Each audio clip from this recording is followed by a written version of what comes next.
साथियों नमस्कार। तो बात करेंगे जेल वार्डर और फायरमैन के आपके कुछ महत्वपूर्ण सवाल, जैसे कि आपका मेडिकल कहाँ पर होने वाला है, गृह जनपद में होगा या फिर कहीं और कराया जाएगा।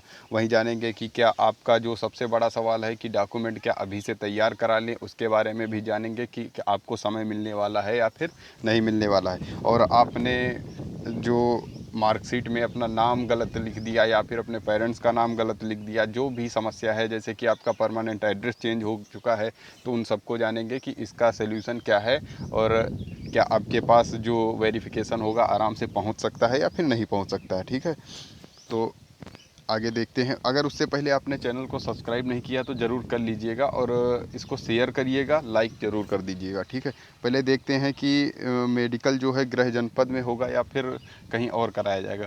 देखो, जैसा इन्फॉर्मेशन मिली है, जब हम कल गए थे तो वहाँ पर जो सर थे वो यही बताए हैं कि आपका जो मेडिकल है वो पुलिस लाइन में होने वाला है। यानी अभी तक जो भर्ती आपकी चल रही है वो पुलिस की तरह ही चल रही है बिल्कुल, और पुलिस की भर्ती है भी। भर्ती बोर्ड कंडक्ट करा रहा है, इस एग्ज़ाम को भी उसी ने कंडक्ट कराया। बाकी सब कुछ पुलिस की तरह ही चल रहा है, तो इस वजह से आगे भी आपका पुलिस की तरह काम होने वाला है। बस आपका जो विभाग होगा वो फायर में चले जाओगे और जो जेल वाले हैं वो जेल में चले जाएंगे, तो इसमें कोई दिक्कत लेने वाली बात नहीं है। आपका जो भी मेडिकल होगा वो पुलिस लाइन में कराया जाएगा। अब सीएमओ का एक भाई पूछ रहा था कि सीएमओ का फुल फॉर्म क्या होता है, तो चीफ मेडिकल ऑफिसर होता है, यानी मुख्य चिकित्सा अधिकारी। ये जो है जिले स्तर पर रहते हैं कि अब यही जो है इनकी देख रेख में हो सकता है या किसी सीनियर डॉक्टर की देख रेख में इसे कराया जा सकता है मेडिकल को आपको।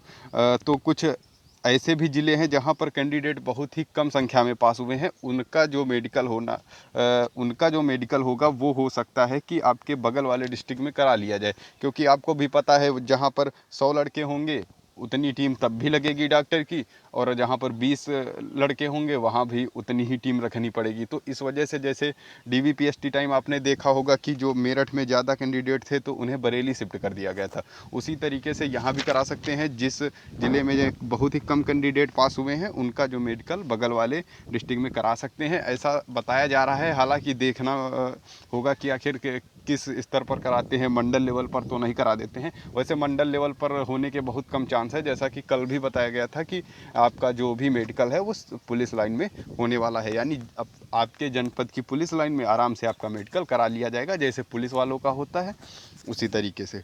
ठीक है, और क्या डॉक्यूमेंट बनवा ले, इस पर बात करते हैं। तो डॉक्यूमेंट की बात करें तो देखो, अभी आप डॉक्यूमेंट बिल्कुल ना बनवाएं, क्योंकि आपको समय मिलेगा पर्याप्त, और फिर आपको ग्राम प्रधान या फिर सभासद से सिग्नेचर करवाने में कितना टाइम लगेगा। आप अपना चरित्र प्रमाण पत्र तैयार करा सकते हैं, जो कि आपका स्कूल से मिलेगा, जो 12th हो गया, ग्रेजुएशन वाला, ये सारे आप तैयार करा सकते हो। और वहीं बात करें फ़ोटो की, तो देखो फ़ोटो में बताया गया था कि आप बिल्कुल चश्मा मत लगाइएगा।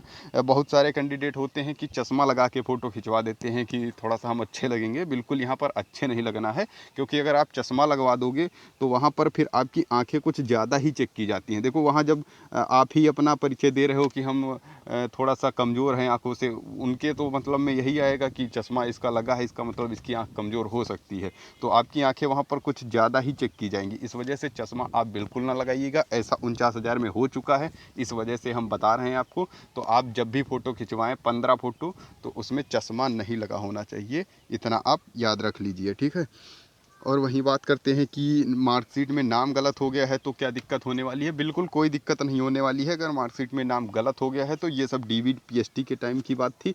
अब इतना ज़्यादा आपका डॉक्यूमेंट नहीं चेक किया जाएगा जिस तरीके से डीवीपीएसटी में चेक किया गया। ठीक है, तो कोई दिक्कत नहीं है। अगर आपको लग भी रहा है तो एक एफिडेविट बनवा लेना, वहाँ से बन जाएगा कचहरी से आराम से, कोई दिक्कत नहीं होती इसमें। और जो एड्रेस है उसके बारे में जानेंगे, तो एड्रेस को लेकर देखते हैं।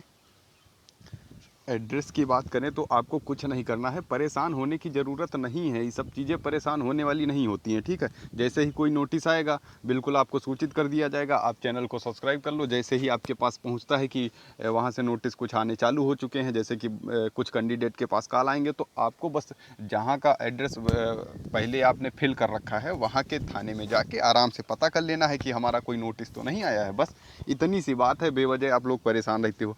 बहुत सारे कैंडिडेट बोल रहे थे कि हमारा मोबाइल नंबर खो गया है या फिर बंद हो चुका है।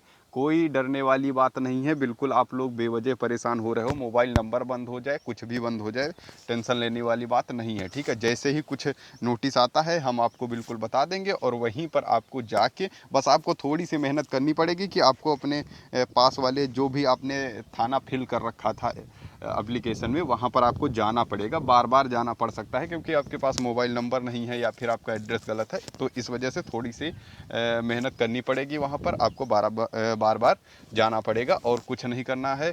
बिल्कुल परेशान होने की ज़रूरत नहीं है। अगर आपका मार्कशीट में नाम गलत हो गया है या फिर जो भी गलत हो गया है, कोई डरने वाली बात नहीं है। अब आप लोग बिल्कुल सिलेक्ट हो चुके हो और बहुत ही जल्द आपकी ज्वाइनिंग होने वाली है, ठीक है। तो मार्कशीट को लेकर आपका डाउट क्लियर हो गया होगा, और आपने जो एड्रेस को लेकर क्लियर हो गया होगा कि आपने एड्रेस गलत भर फिल कर दिया है, या फिर मोबाइल नंबर को लेकर कोई भी डाउट नहीं रह गया होगा, ठीक है। अब बार बार कमेंट ना कीजिएगा कि मोबाइल नंबर खो गया है, हम कैसे निकलवाएं, कितने वाला रिचार्ज करवाएं, इस तरीके के तो सवाल पूछते हो आप।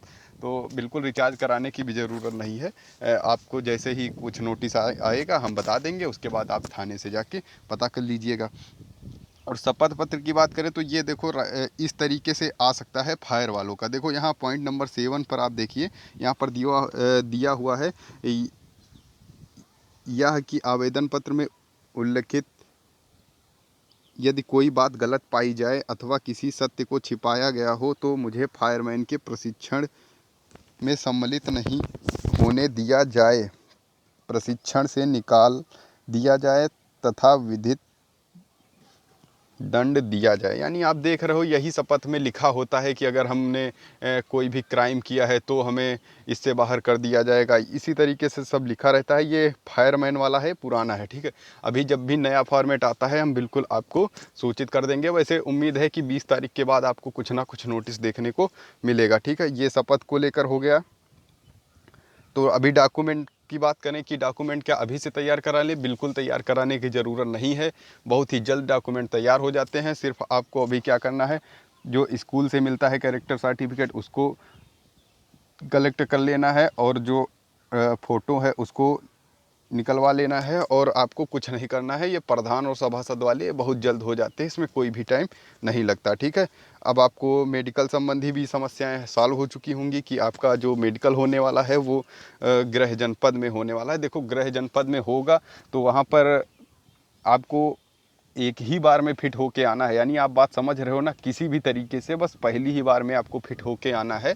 वो ये नहीं है कि आपको री मेडिकल मिल गया आप फिर लखनऊ आ रहे हो, ये इस तरीके से नहीं करना है।